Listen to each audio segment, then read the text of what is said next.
Hi folks, hope everybody's okay. Love to everybody out there. You can get me on jasonburnspreacher.com. You can get me on Facebook and Twitter and Amazon. Don't forget on social media platforms, if you go onto my website jasonburnspreacher.com, on the right hand side there are social media platforms that you can go on, and there are various things that you can get involved in supporting this ministry, Royal Blood Ministries, which is a street preaching missionary outfit that goes all over the world to preach the gospel now. So I want to just share this book. I want you to think about buying this book, and I have no connection with this ministry, but I'm just reading this book. I'm finding it a blessing, and I want to recommend it to you. It's called The Hidden Enemy by Michael Youssef, and it's a powerful book. Michael Youssef is a PhD, is the founder and president of Leading the Way, etc. Dr. Youssef, a social and cultural expert, explains in detail the destructive forces tearing the world apart. Aggressive secularism is stripping our nation of truth as many Christians are browbeaten into silence. And basically, the thesis of the book is that Western civilization has abandoned the concept of truth, and that there is no seeking of truth anymore. And rather than seek truth, people are descending into aggressive, emotional infighting, and we see that with the extreme left and the extreme right. I'm just trying to get this passage here. It says, 1 Timothy 2:4 wants all people to be saved and come to the knowledge of the truth. 1 Timothy 2:4. John 14:6. I am the way, the truth, and the life. No one comes to the Father but through me. 1 Peter 3:5 is about give a reason for the faith that's within you. And basically the thesis is saying, look, the West has abandoned the concept of objective truth, and because of that, it's more emotional, aggressive infighting. So we find that at Berkeley in 2017 there was a conservative speaker going to speak, and the students rioted. Over 1,000 students of the extreme left stopped that conservative person having their free speech. And we see it also in the demonization of anybody who has an opinion. In order to shut them up, they're said to be white supremacists, to just stop them from being able to have their view. So there's this kind of extreme demonization of people going on to destroy people so that they don't have an opinion. We see it in a strange alliance between the extreme left and Islam, where in America and in the UK they've banded together to promote Sharia law. So for example, there are politicians in America that are pushing for Sharia law.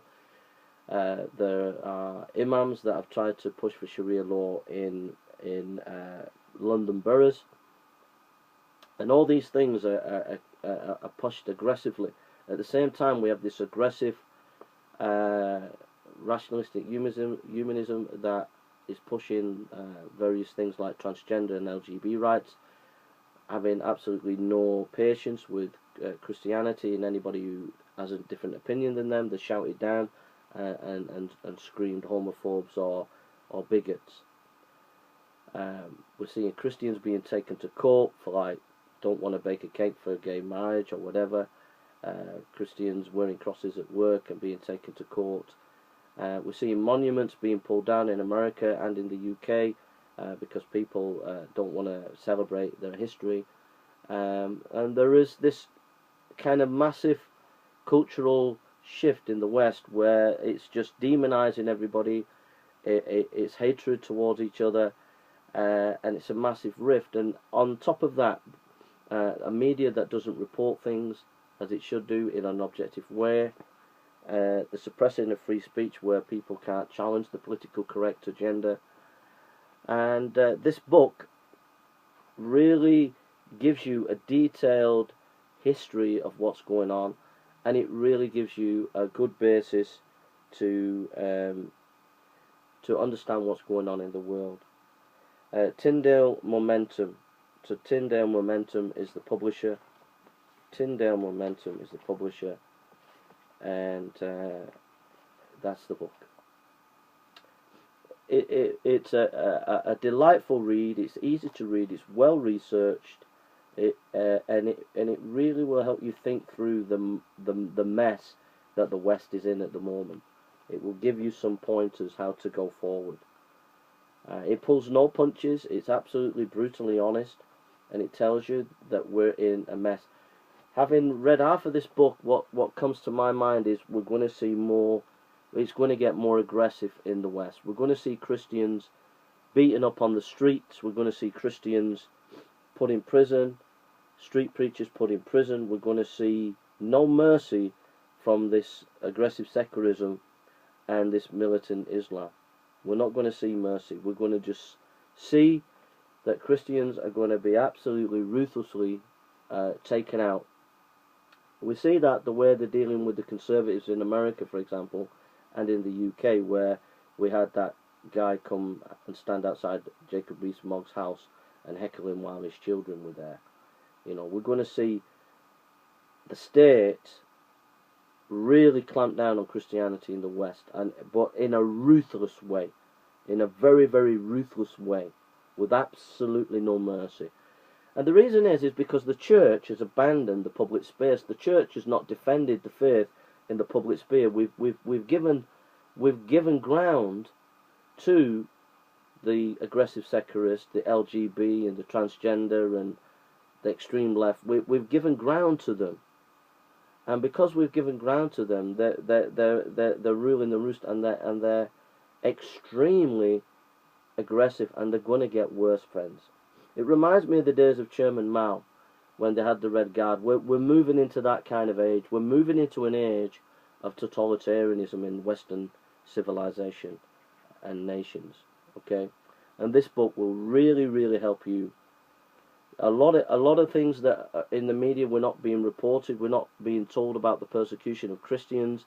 Only the other day, not so long ago, the other day, a professor was murdered in Pakistan. He was murdered because he questioned Islam. We're not hearing anything in the media about this. There are tens of thousands, hundreds of thousands of Christians being slaughtered, murdered throughout the world every week, and we don't hear anything in the media about it.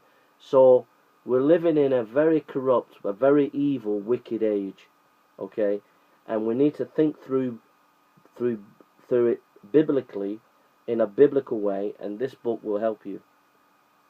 The Hidden Enemy, published by Tyndale Momentum. I'm sure if you go on Amazon, it'll be there, and it will paint the history of what's been happening. He talks about Luther, how Luther nailed the 95 Theses, I think it was, or 99 Theses, I can't remember, and then he talks about that, how Luther wanted to get back to the Bible and biblical truth, and then we have the 1960s, where it says drop out, etc. Just how you feel, that's all that matters. And so we have a culture that just says, oh, as long as you feel that way, it's okay. It doesn't matter whether what you believe is true or not, and it's led to the catastrophe and collapse of Western civilization. So this is a fantastic book. Folks, the West is in the biggest crisis that it's been in for many hundreds of years. The West is collapsing. It's breaking up before your eyes. The judgment of God is on the West. We pray for a revival. We pray that in the midst of this mess there would be renewal and there would be a returning back to God. And we hope that it will happen. We evangelize, we do mission, we preach, we share the gospel. We hope that God will step in and change the tide. But as you read this book, what comes to my mind is we're on the cusp of an aggressiveness within the states, in the British, in Europe, in Britain, and in America. We're on the crest of severe persecution, where we're going to see many street preachers locked up. We're going to see churches closed down by the state and demonized and ostracized, and every ounce of orthodoxy is going to be, they're going to try and crush it wherever they can find it. That's where we're heading for if we don't see revival soon. And this book is a powerful book. It helps you to understand what's happening, and it gives you biblical pointers to deal with it in a biblical way. So please get hold of it. It's really encouraging. And basically you're saying we need to preach the truth. We need to proclaim the truth.